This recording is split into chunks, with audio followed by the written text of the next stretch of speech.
Hello, dear students. How are you? Hope you all are fine. This is a special message for everyone, for the every batch, even the pass out batch, even the present batch. ये सब के लिए है. अभी हाल फिलहाल में कुछ questions arise हो रहा है स्टूडेंट्स को इंडियन नर्सिंग काउंसिल को लेके. ये वीडियो को प्लीज पूरा ध्यान से सुनिएगा. इसके बाद अगर कोई क्वेश्चन अराइज है आप लोग का, you come to my office. आप लोग ऑफिस में आ सकते हैं. फ़ोन मत कीजिएगा, फ़ोन में हम सबको जवाब नहीं दे सकेंगे. You come to my office, I can show you everything details. ये जितना भी लफड़ा सबसे ज़्यादा जो हो रहा है वो वेस्ट बंगाल में ही हो रहा है, वेस्ट बंगाल स्टूडेंट्स का.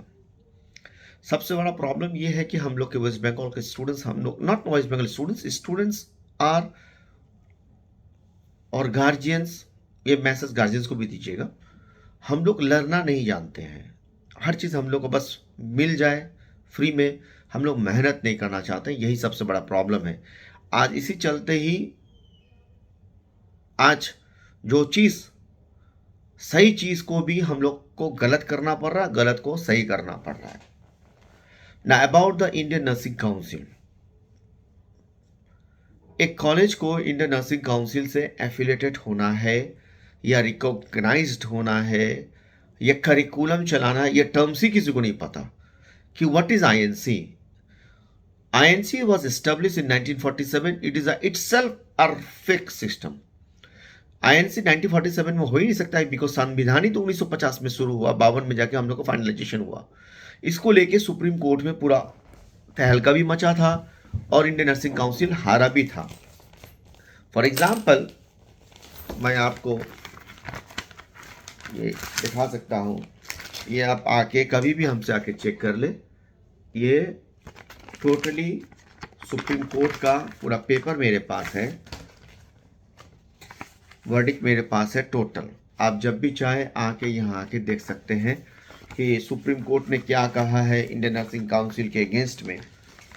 और दूसरा, आप अगर इंडियन नर्सिंग काउंसिल के वेबसाइट में भी जाएंगे तो वहाँ खुद इंडियन नर्सिंग काउंसिल अपना लेटेस्ट अपडेट में खुद लिखता है कि मेरा रिकॉग्निशन का कोई ज़रूरत नहीं है. जब इंडियन नर्सिंग काउंसिल खुद ऐसा कहता है तो फिर ये बात क्यों उठा कि इंडियन नर्सिंग काउंसिल से एफिलेटेड होना पड़ेगा या रिकॉग्नाइज होना पड़ेगा. देखिए, अधिकतर बोर्ड, वेस्ट बंगाल बोर्ड या कोई अदर बोर्ड लिखता है कि the institution have to be affiliated with Indian nursing. The affiliated शब्द ही तो गलत है. खुद इंडियन नर्सिंग काउंसिल बोलता है रिकॉग्नाइज्ड और आप बोलते हैं एफिलेटेड. एफिलेटेड और रिकॉग्नाइज में वास्ट डिफरेंस है. चलिए उस बहस में हमको जाना ही नहीं है, छोड़ दीजिए. बिकॉज सुप्रीम कोर्ट का भी बात को आज इंडिया का पब्लिक भी मानता नहीं है. आज खुद ही इंडिया का पब्लिक खुद जजमेंट हो गया, जज हो गया है. मीन्स इससे ये पता चला कि जजमेंट इज नथिंग. जो जिसका इंडियन लॉ खत्म, सुप्रीम कोर्ट का ऑर्डर भी खत्म, हाई कोर्ट का ऑर्डर भी खत्म. अब सिर्फ एक ही लॉ चलेगा जो हम चाहेंगे, हमारा जो मर्जी वही लॉ. छोड़ दो भाई, अब हम लोगों से मैटर भी नहीं है. लेकिन सवाल है कि अब अगर इंडियन नर्सिंग काउंसिल स्टूडेंट्स लोग से मांगा गया है, मतलब कोई भी रजिस्ट्रेशन के लिए इंडियन नर्सिंग काउंसिल होना ज़रूरी अगर है, तो इसके लिए क्या किया जाए. तो पहले मैं बता दूं, जो अभी प्रेजेंट बैच अपने पास है, यानी अभी जो फर्स्ट ईयर नया 2022 और 23 का, आप लोग को टेंशन लेने का ज़रूरत ही नहीं है. बिकॉज आप लोग इंडियन नर्सिंग काउंसिल इंस्टीट्यूशन में जो एफिलेटेड या रिकॉग्नाइज बोले या करिकुलम बोले, हमने आप लोग को वही रजिस्टर्ड किया है. यानी आप लोग का आईएनसी एफिलेटेड ही कॉलेज है. फर्स्ट ईयर आप लोग का हेडेक ही नहीं है.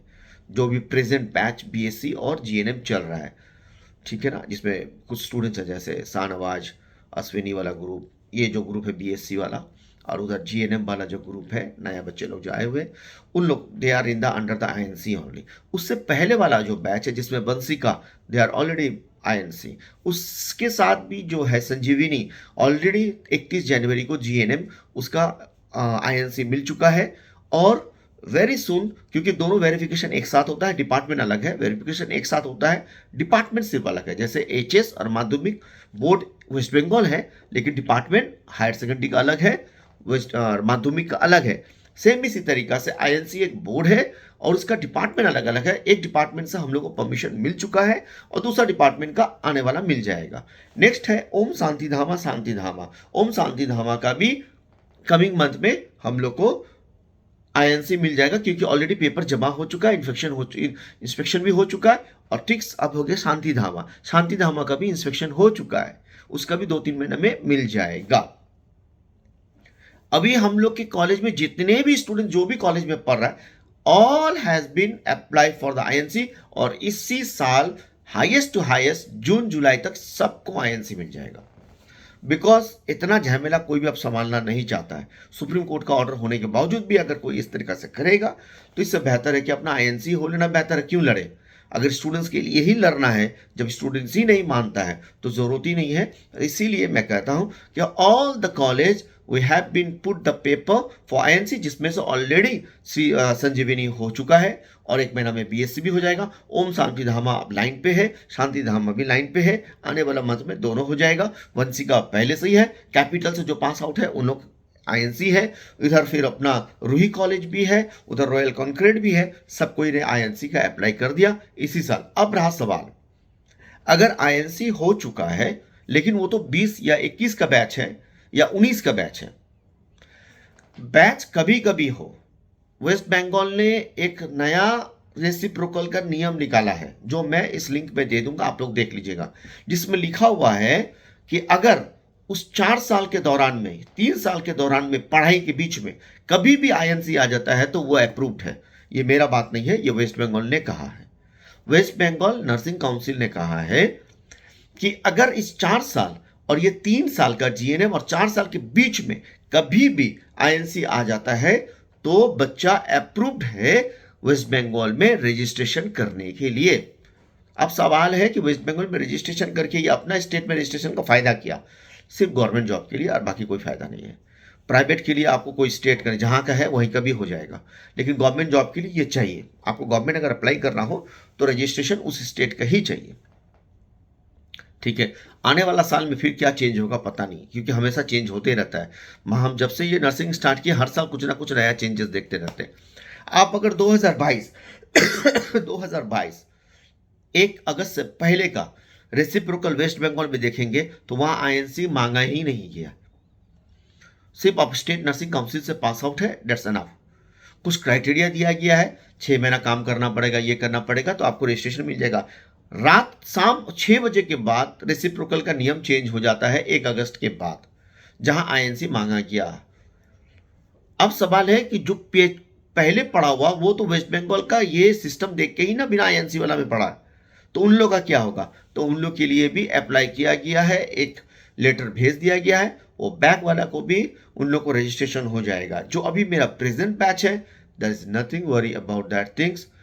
इसका डिटेल्स अगर आप लोग को जानना है तो मेरे ऑफिस में आइएगा सब, और जितना भी हो सके हम आपको लिंक यहाँ पे दे देंगे। रेसिप्रोकल का कोर्ट का पेपर आप आना चाह सकते दे सकते हैं आके, तो मैं क्लियर कर दूं। Sanjivani already got the INC, अब जीएनएम बीएससी आने वाला मंथ में मिल जाएगा। Om Shanti Dhama in the line, royal concrete Roohi on the line, Vanshika पहले से ही आईएनसी है, यानी हम लोग के जितने भी कॉलेज है विदाउट आईएनसी नहीं है, सब आईएनसी एफिलिएटेड है, तो इसमें डरने का कोई बात ही नहीं है। और as per norms of waste Bengal, इस 4 साल में कभी भी अगर आपको आईएनसी मिलता है, आपका during period of education pass out, या पहले नहीं या बाद में नहीं, बीच में आपका कभी भी मिल जाता है तो you are approved and we have already applied.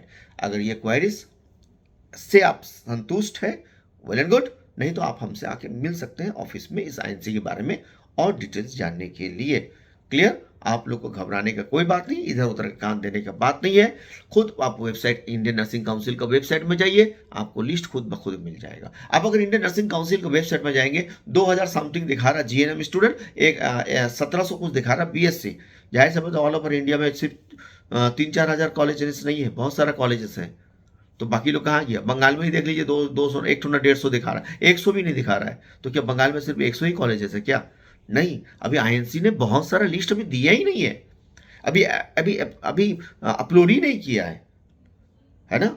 उसके लिए आपको पहले पेपर्स भी देखना पड़ेगा कि है कि नहीं। तो सिर्फ नेट पे ही देखने से आपको समझ में आ जाएगा ऐसा कोई ज़रूरी नहीं है। आप एक्नॉलेजमेंट पेपर देख सकते हैं, आके मांग सकते हैं, हमसे आइए, बैठिए, बात कीजिए, if you have any doubt. ठीक है, दूसरों का कान देने से आपको समझ में नहीं आएगा। ज़्यादा बुद्धि लगाएंगे आप ही का खती है, इसमें और कुछ नहीं है। क्योंकि स्मार्ट अभी बहुत कोई बन गया, जानता कुछ नहीं है, निमे हकीम खतरे जान। इसीलिए अगर जानकारी लेना है तो सही जाएगा। अगर आपको सर दर्द है, पेट दर्द है, तो कोई रिश्का वाला नहीं बताएगा कि ये दवा, दवा हर कोई जानता है कि प्रोटीन खाओ पेट का दर्द गया, सेरोटोनिन खाओ सर का दर्द गया। तो फिर डॉक्टर का क्या जरूरत, आप ही डॉक्टर है इसका मतलब। तब तो आप ही डॉक्टर हो गए ना, आपको दवा पता है। नहीं, हर चीज़ के लिए नहीं है। दर्द किस बात के लिए है, गैस की दवा दर्द है या कोई और समस्या के लिए पेट में दर्द है, सर दर्द सर्दी के लिए है, सर दर्द थकान के लिए है, या सर दर्द नींद हुआ उसके लिए है, या सर दर्द साइनस के लिए है। तो डिफरेंट दर्द के लिए डिफरेंट दवा होता है। आप शरीर सेरोटोनिन खा लेंगे और दर्द चल जाएगा, ऐसा नहीं होता है। प्रोटीन खाएंगे पेट दर्द चल जाएगा, ऐसा नहीं होता है। सही इलाज के लिए सही जगह जाना पड़ता है, डॉक्टर के पास जाना पड़ता है। अपने आप में फैसला कर लेने से, दो चार फोन इधर उधर लगा लेने से काम नहीं बनता है। Come to the right place, come to the right question. आप अपना ख्याल ही पकाओ। आसमां और वहां खत्म नहीं है जहां तक आप देख रहे हैं, आसमां उससे भी दूर है। आप अगर पहाड़ों में देखेंगे तो पहाड़ में जैसा लगता है कि आसमान खत्म हो चुका है, नहीं भाई, उसके बाद भी दुनिया है। इसीलिए आप लोग को पहले समझना है, कुछ जानकारी लेना तो आप लोग direct you come to meet me. ठीक है, थैंक यू वेरी मच।